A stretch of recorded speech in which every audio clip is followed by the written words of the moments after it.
The bank manager's voice cuts through the lobby like a knife. "Ma'am, if you can't afford the maintenance fees, perhaps you should consider a different institution." His smile is cold, practiced. The elderly woman standing at the counter shrinks back. Her hands tremble as she clutches her monthly statement. Around them, other customers pretend not to watch. But they're watching. Everyone is watching. And in the corner, by the loan application desk, a man in a dark jacket hasn't moved in 3 minutes. His eyes are locked on the scene. His jaw is tight. His stillness is the kind that comes before a storm. The question burning in the air is simple. What happens when someone finally steps in? Tell us where you are watching from and what time it is right now. Don't forget to like this video, subscribe to the channel, and share this video to your friends. Earlier that morning, Dorothy Williams woke at 5:30 like she had for 42 years. She made her coffee. She read her Bible. She got dressed in her Sunday best, even though it was Tuesday. Because Dorothy believed in dignity. She believed in showing respect, even to people who didn't deserve it. At 73 years old, she'd learned that lesson the hard way. The walk to First National Bank took 12 minutes. She'd been banking there since 1982, back when the building was brick instead of glass, back when the tellers knew your name and asked about your grandchildren. Dorothy remembered depositing her first paycheck there. $37 from cleaning houses. The teller had smiled and called her Miss Dorothy. Made her feel like somebody. Things were different now. She pushed through the glass doors at 9:15. The lobby was cold, sterile. Everything was chrome and white marble. The tellers sat behind plexiglass like they were scared of their own customers. Dorothy joined the line. Her statement was folded in her purse. She'd looked at it 17 times since it arrived. The numbers didn't make sense. $240 in fees. Account maintenance charges, low balance penalties, service adjustments. She'd never seen these charges before, not in 42 years. The line moved slowly. Dorothy's feet hurt in her good shoes, but she stayed patient. She'd wait all day if she had to. This was her money. Every dollar represented hours of work. Sore knees, aching backs. She'd earned it. And now someone was taking it without asking. When she finally reached the counter, the teller barely looked up. "How can I help you?" "I'd like to speak with someone about these charges." Dorothy unfolded her statement with careful fingers. "I don't understand what they're for." The teller glanced at the paper. Her expression didn't change. "Those are standard maintenance fees." "But I've never had these before. Policy changed 6 months ago." The teller's tone suggested the conversation was over. "Is there anything else?" Dorothy's chest tightened. "Can someone explain what I'm being charged for?" The teller sighed.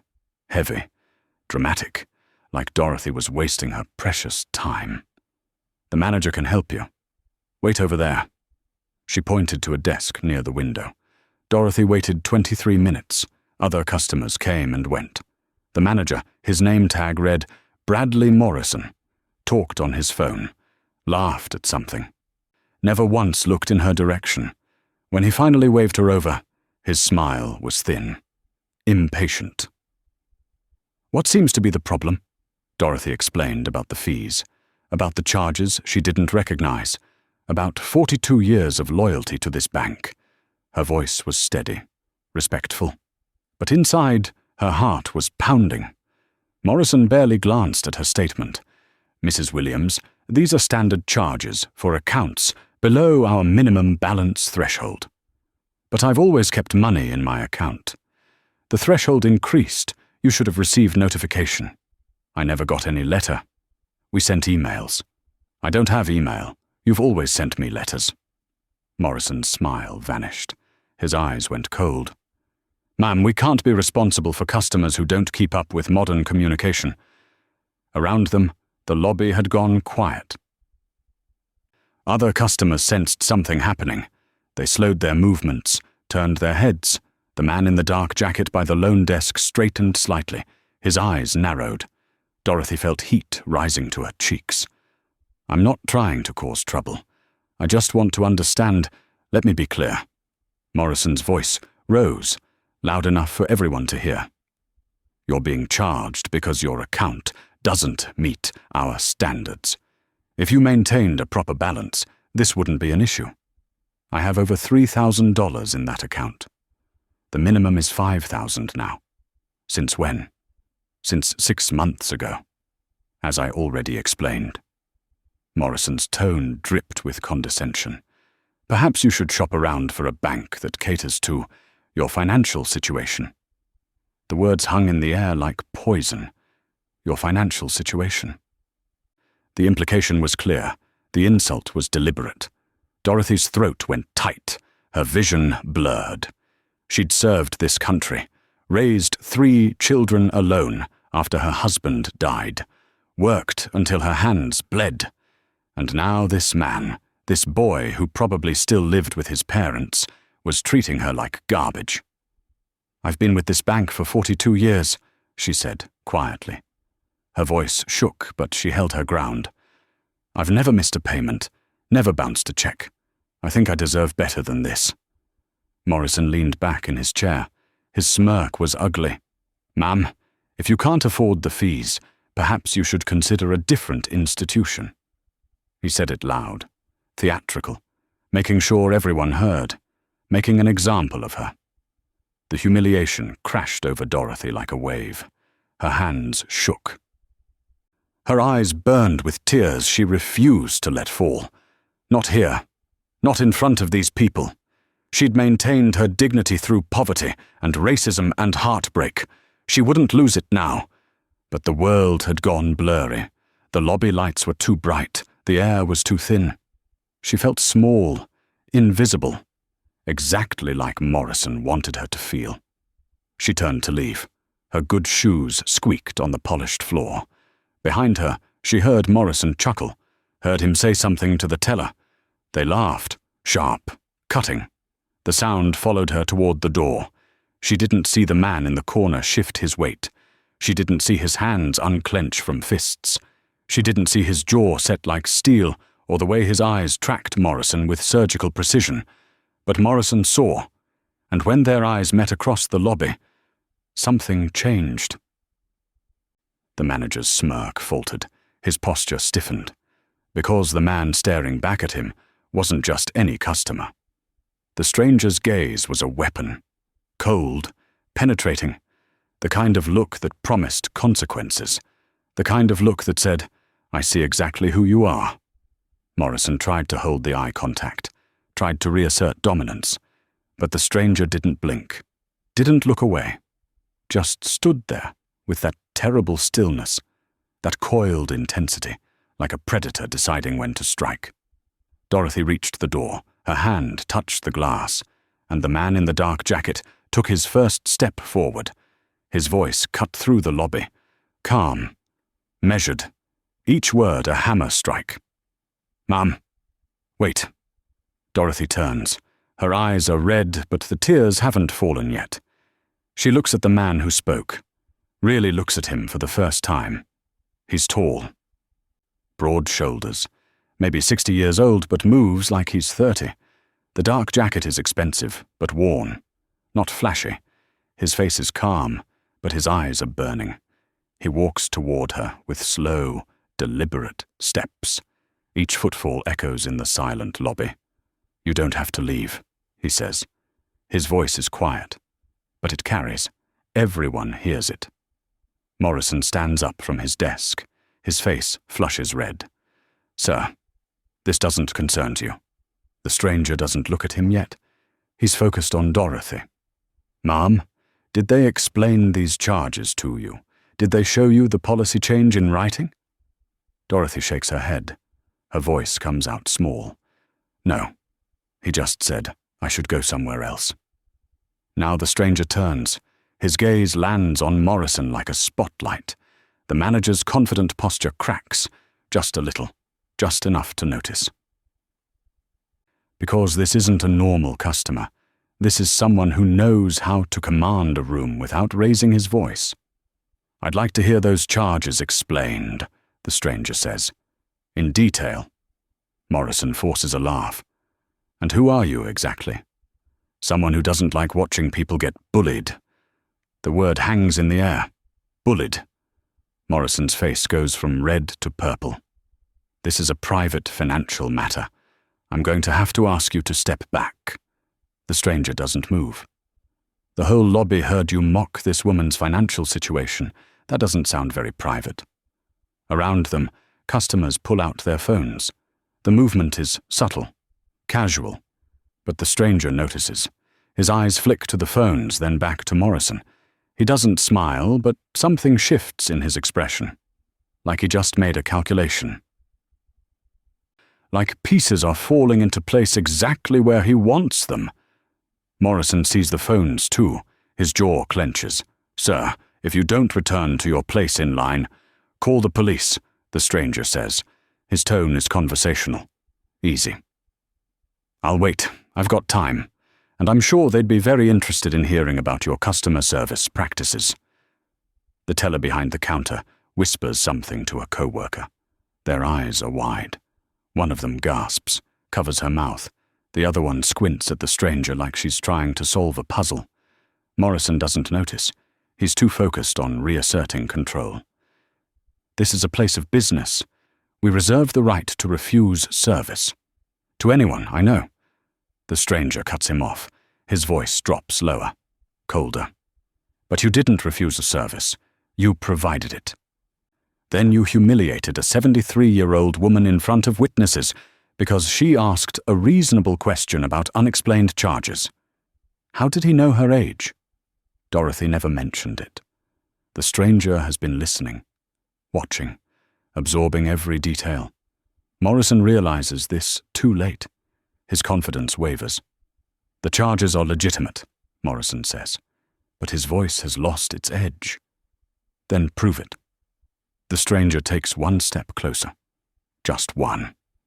But Morrison flinches. "Pull up her account. Show us the notification you claim was sent. Show us the policy change, right here, right now, in front of everyone." Morrison's mouth opens, closes. His eyes dart to the phones recording him, to the growing crowd, to the stranger who won't break eye contact. He's trapped. If he refuses, he looks guilty. If he complies, he might expose something he doesn't want exposed. But here's what Morrison doesn't understand yet, what he's too arrogant to see. This isn't a random good Samaritan. This is someone who's spent decades playing chess with criminals and killers, someone who knows how to read people, how to corner them, how to make them confess without asking a single question. The stranger tilts his head slightly. "You said the policy changed 6 months ago. That means there's a paper trail, internal memos, board approvals, customer notifications. Let's see them." A woman in the lobby gasps. "Oh my God." Her phone drops to her side. She's staring at the stranger with her hand over her heart. "Is that?" Her husband shushes her. But too late. The seed is planted. Other people start looking closer, squinting, whispering. One teenager's face lights up with recognition. He mouths a word to his friend. The friend's eyes go wide. Morrison still doesn't get it. He's focused on the confrontation. "I don't have to justify our policies to you." "No." The stranger's voice goes even quieter, even more dangerous. "But you'll justify them to the State Banking Commission, and to the media, and to every customer in this lobby who's wondering if they've been scammed too." The word lands like a bomb. Scammed. Morrison's face goes white. That's slander. It's a question." The stranger steps fully into Morrison's personal space now, close enough that the manager has to tilt his head back to maintain eye contact. An 80-year-old woman comes in with 42 years of perfect banking history. Suddenly she's hit with $240 in fees she's never seen before. No written notification, no phone call, just charges that appear out of nowhere. He pauses, lets the silence stretch. "That sounds like a question worth asking." Morrison tries to salvage his authority. Our computer system automatically generates these charges based on, show me. 2 words, delivered with absolute finality. The stranger isn't asking anymore. He's telling. The power dynamic has completely flipped. Morrison is sweating now. His expensive suit looks rumpled. His slicked back hair has a piece falling forward. He looks like exactly what he is. A small man who built himself up by tearing others down. I don't take orders from you, Morrison says, but his voice cracks. The stranger leans in, close enough that only Morrison can hear. But his words are ice, pure ice. You should probably take a good look at me. Take a real good look, then decide if you want to keep digging this hole. Morrison looks, really looks, and something finally clicks. His eyes go wide. His mouth falls open. The blood drains from his face so fast he sways on his feet. Because he recognizes what everyone else in the lobby has already figured out. This isn't just some random man in a dark jacket. This is Denzel Washington. The teenager who recognized him first whispers to his friend, "Dude, it's literally the equalizer." His friend nods frantically, starts recording with both hands to keep the phone steady. The video is shaking, but he doesn't care. This is about to go everywhere. Morrison's brain is melting down. Mr. Washington, I didn't... Denzel holds up one finger, stops him mid-sentence. Don't apologize to me. He turns and gestures to Dorothy. Apologize to her. Better yet, fix what you broke. Morrison looks at Dorothy. She's standing straighter now. The humiliation is fading from her eyes, being replaced by something else. Hope, vindication, the knowledge that someone saw her. Someone stood up. Someone said, "This isn't right." "Pull up her account," Denzel says again. His voice carries authority that comes from playing presidents and military commanders and men who bring justice where the law won't. Every charge, every fee, every notification you claim was sent. We'll review them together. Right here. Right now. Morrison's hands shake as he returns to his computer. The teller watches with wide eyes. Another employee has appeared from the back office. She's younger, professional. Her name tag says Regional Supervisor. She takes one look at the scene, at Denzel, at the phones, at Morrison's panicked face, and her expression goes from confusion to horror. "What's happening here?" she asks. Denzel turns to her. His intensity doesn't decrease, but his tone shifts, becomes more measured. "Your manager just publicly humiliated a 73-year-old woman over charges she doesn't understand. I'm asking him to explain those charges. Transparently. So we can all understand if this is legitimate banking policy or something else." The supervisor's face hardens. She's smart enough to read the room, smart enough to see the phones recording, smart enough to know that whatever happened here is about to become a public relations nightmare. "I'll handle this," she says. "No." Denzel doesn't raise his voice, doesn't need to. "He handles it. He made this mess. He cleans it up." Morrison clicks through screens with trembling fingers. His face is the color of old newspaper. The lobby has grown to 20 people now, all watching, all recording. The videos are uploading in real time, spreading across social media like wildfire. In New York, someone's already typing, "Denzel Washington confronts bank manager." In Los Angeles, a news producer's phone buzzes with the notification. The numbers appear on Morrison's screen. He stares at them.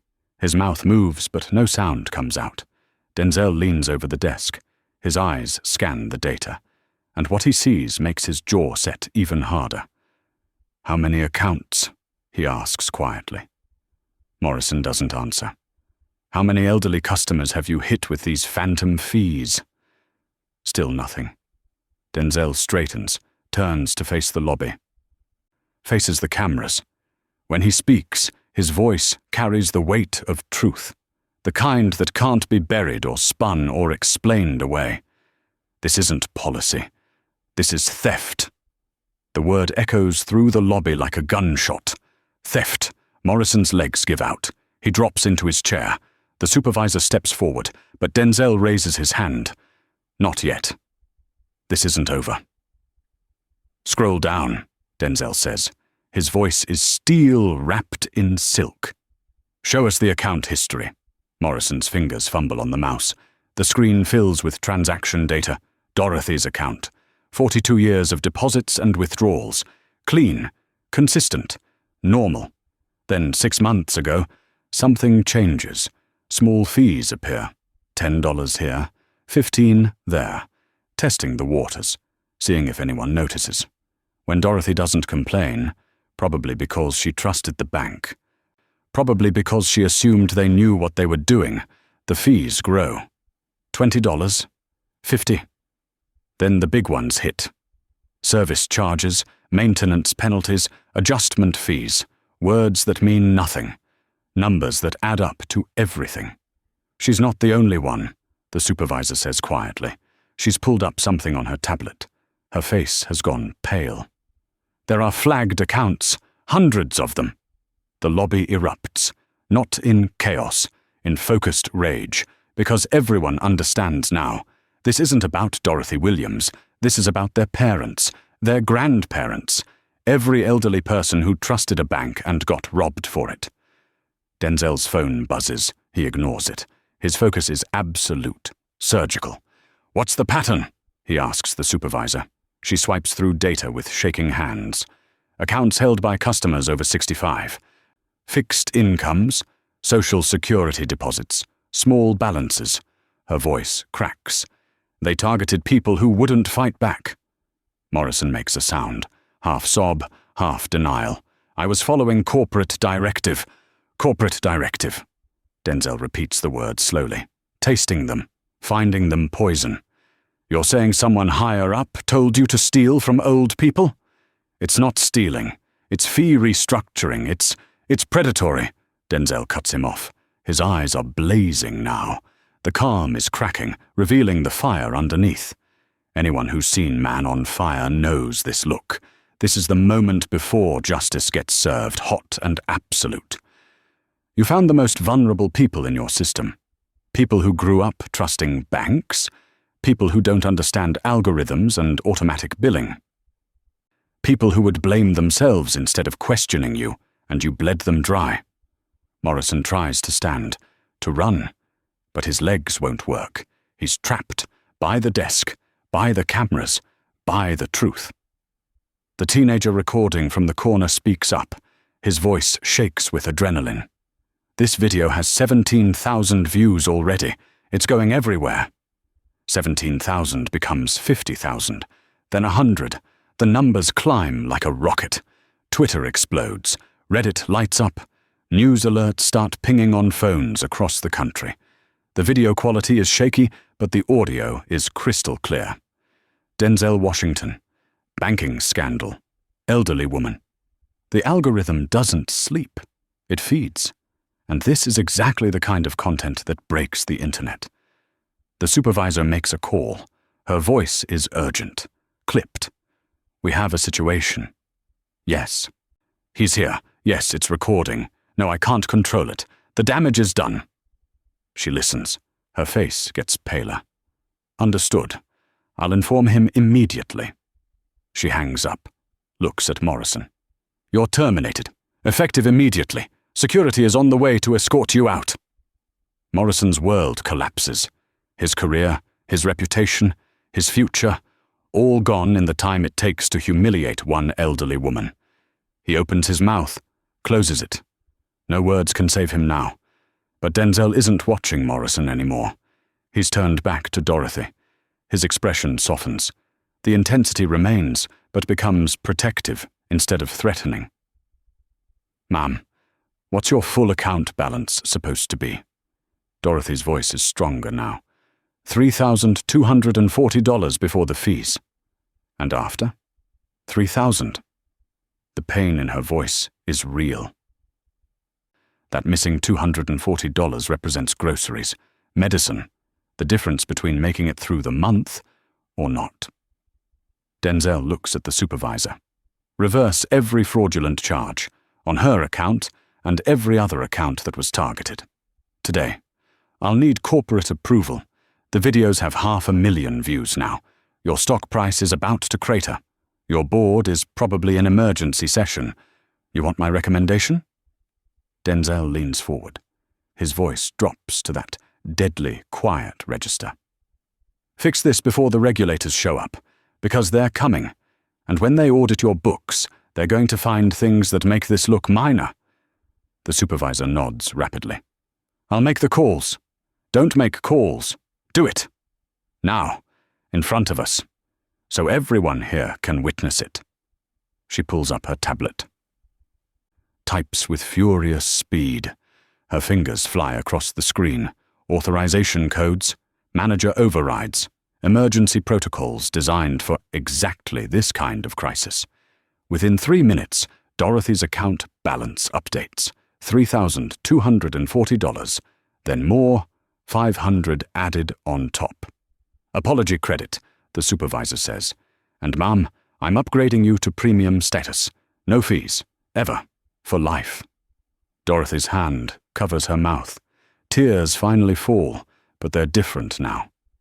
Not shame, relief. Justice. But Denzel isn't satisfied. He addresses the lobby. Everyone here over 65, check your accounts. Look for unexplained fees in the last year. If you find them, document everything. File complaints with the Consumer Financial Protection Bureau. Don't let this slide.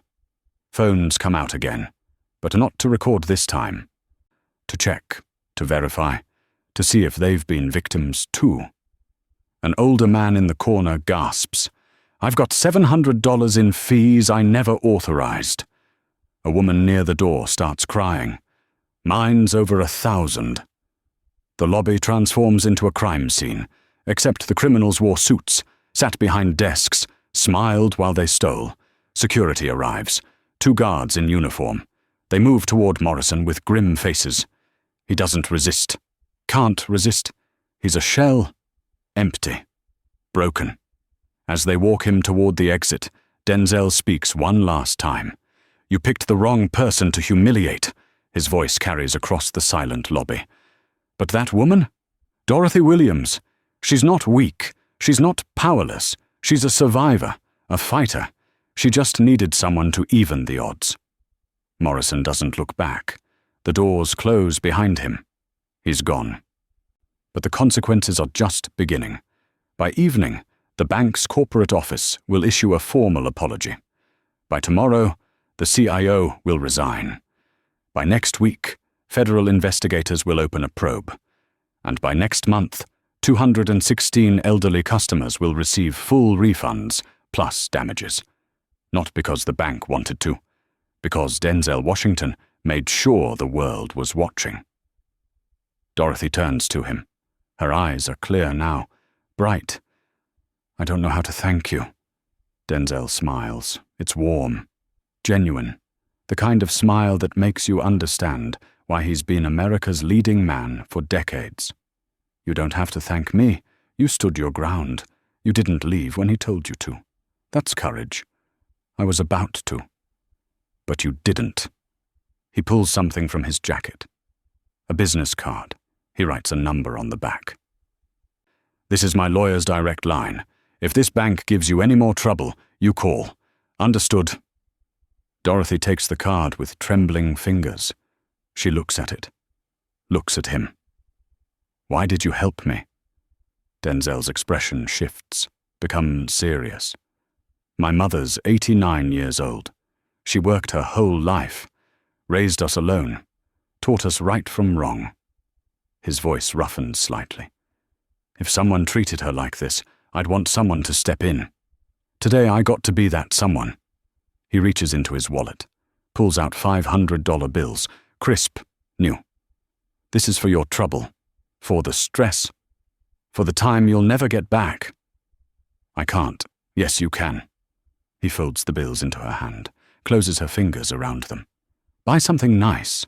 Treat yourself. You earned it. Dorothy breaks. The composure she's held for hours finally shatters. She hugs him, right there in the lobby, in front of the cameras still recording, and Denzel Washington, two-time Academy Award winner, Hollywood royalty, one of the most famous faces on the planet, hugs her back like she's family.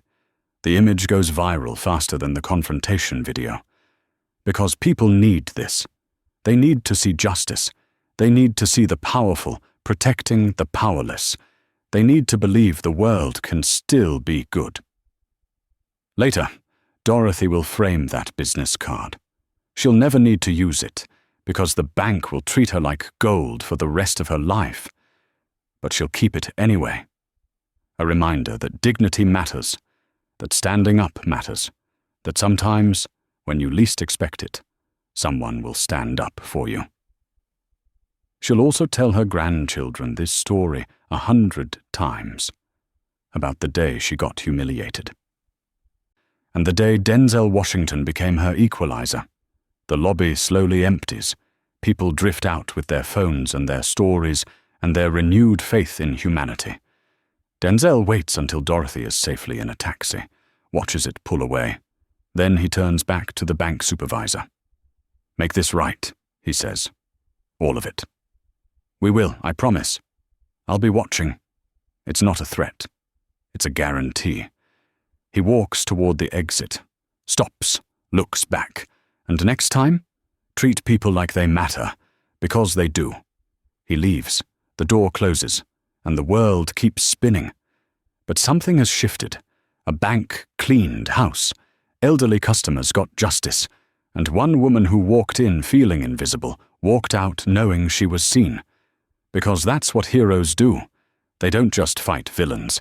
They protect the forgotten. They speak for the silent. They stand when others walk away. And sometimes, justice wears a dark jacket and speaks with quiet intensity that shakes the world. If you enjoyed this story, hit that like button and subscribe to the channel. Comment below and tell us which part of the story you enjoyed the most. And don't forget to check out the 2 new life stories recommended on your screen right now.